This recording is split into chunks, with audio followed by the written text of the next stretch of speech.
प्रश्न होता है, सब लोग पूछते हैं कि गुरुजी जो पाप करता है उनके पास संपत्ति ज्यादा है और जो पुण्य करता है उसके पास संपत्ति ज्यादा नहीं है, और जो पाप करता है वो बड़ा खुश है, और पुण्य करता है दिन रात पूजन करते वो दुखी में है। बोले क्यों?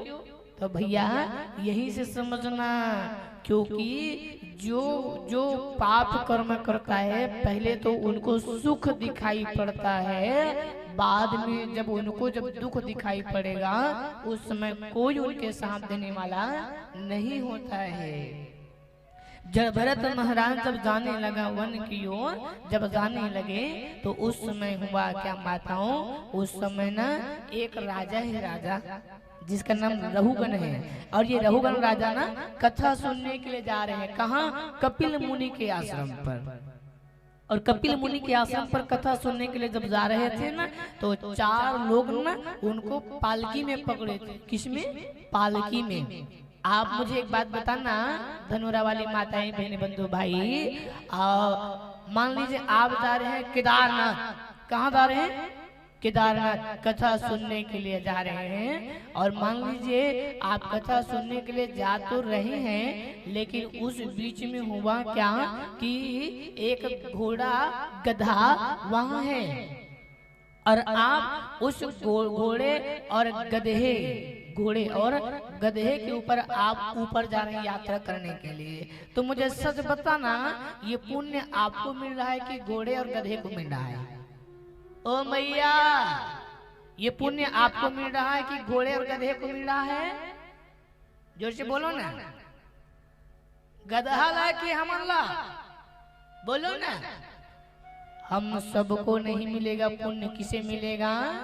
गधे को मिलता है, गधे को, है ना? हाँ, तो ये रहुगण राजा कथा सुनने के लिए जा रहा है।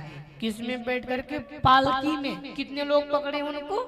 4 लोग। और एक पकड़ने वाला का ना तबीयत खराब हो गया, और जैसे तबीयत खराब हुए तो उस समय हुआ क्या, जब तबीयत खराब हुए तो उस समय हुआ क्या कि जाओ कोई होगा तो लेकर के और पालकी पकड़ेंगे। तो वही रास्ते से यही जड़भरत महाराज जा रहे थे। जड़भरत महाराज जो कहे कहाँ जा रहे हो? भाई मेरा घर है ना कुछ है, कहाँ ले जाओगे? चलो राजा के पालकी पकड़ने। बोले चलो, और राजा के पालकी पकड़ने के लिए लेके गया। चलो पालकी पकड़ो। पालकी पकड़े, और रास्ते में जब चल रहे थे ना माताओं, उस समय हुआ क्या कि उस समय चींटी के लाइन, क्या चींटी के लाइन रास्ता में जावत रहे, लाइन चलाइन से। तो जड़भरत महाराज के पैर रखूं तो चाटी मन मर जी तो पाप हो जाही, तो वो चाटी मन मत मरे सोच के पैर ला उठाए, वहां पैर को उठाते तो ऊपर में जो पालकी में बैठे वो उचक जाती थी ऊपर से।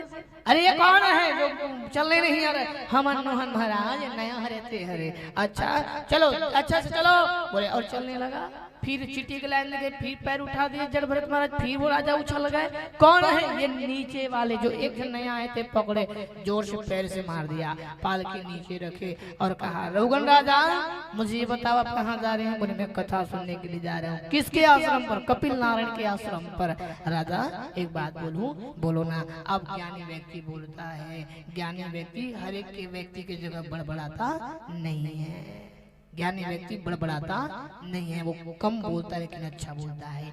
इसलिए मेरे भाई बहन कहीं भी जाइए बोलिए, बोलने में मना नहीं है, लेकिन बोलना है, शब्द का उपयोग करना है तो सोच समझ करके शब्द का उपयोग करना।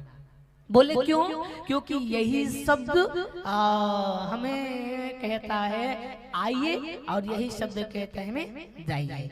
एक शब्द औषधि का काम करता है और एक शब्द घाव बना देता है। आप समझ रहे हैं ना धनोरा वाली माँ? एक शब्द औषधि का काम करता है और एक शब्द क्या करता है?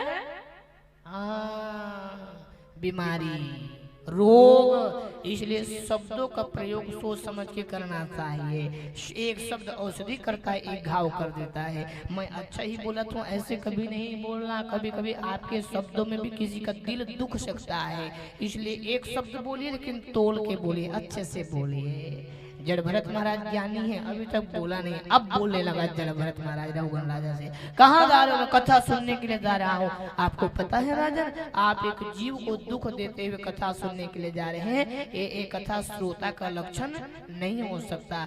कल परसों ने 4 श्रोता के बारे में बताया आपको, कनिष्ठ, मध्यमा, उत्तम और तुच्छ, ऐसे 4 श्रोता। और पहले दिन हमने 3 श्रोता के बारे में बताए थे, एक श्रोता, दूसरा श्रोता और तीसरा श्रोता। श्रोता काटने का काम करता है। ए भाई, ये टेंट नहीं यहाँ नहीं लगाना था, उधर लगाना था। ये काटने का काम करता है। ये कौन है? श्रोता है। आम का अचार डालते हो ना, आम काटते कि नहीं? धनोरा वाली मैया काटते हो कि नहीं? चिंता ना करो, आम चटनी मांगे बननी हो तुम्हारे घर। हाँ, डालते हो ना आम, श्रोता से काटते हैं ना। हाँ, तो आम काटते, ये काटने का काम करते यहाँ श्रोता। लाइट थोड़ा सा लगा देना जैसे। ये कौन बोल रहे हैं? श्रोता। और सोता, घर में नींद नहीं पड़े चाहे कथा सुनबो, और कथा सुन के 2 झपकी मार लेबो, हो गए खत्म कहानी। सोए पर आते कथा में सोता। और ईमान जिला यहाँ नींद आवे ना, छत्तीसगढ़ में कहावत है, आलस, निद्रा और जमहासी, ये तीनों है काल के फांसी। कथा में आलसी और नींद और जमहाई नहीं लेना चाहिए। जिला कथा में नींद आवे ना, जिनको कथा में नींद आते हैं वो कथा प्रेमी नहीं। वो कौन से प्रेमी है? नाच के प्रेमी है। नाच, आप ही गांव में नाच होते हैं ना, नाच। आप जो बोल रहे हैं ना, ये ना कथा श्रोता कौन है? जो इसमें नींद अगर आता है तो वो आप कथा प्रेमी नहीं है। आप कौन से प्रेमी है? नाच के प्रेमी हैं। कबर रात में नाच होते तो लोगों को नींद नहीं आते, रात भर चाय पी करके नाच देखेंगे। आपके गाँव में छत्तीसगढ़ी नाच होता है कि नहीं होता है? बोलो ना मैया। होते ना, एक लड़का लड़की बनते, लड़का हाँ लड़की बनते, और 2 कप वाले पीने वाले, वो बढ़िया रात भर नाच देखता है रात भर, और पैसा लेके जाता है। जब लड़का जब लड़की बन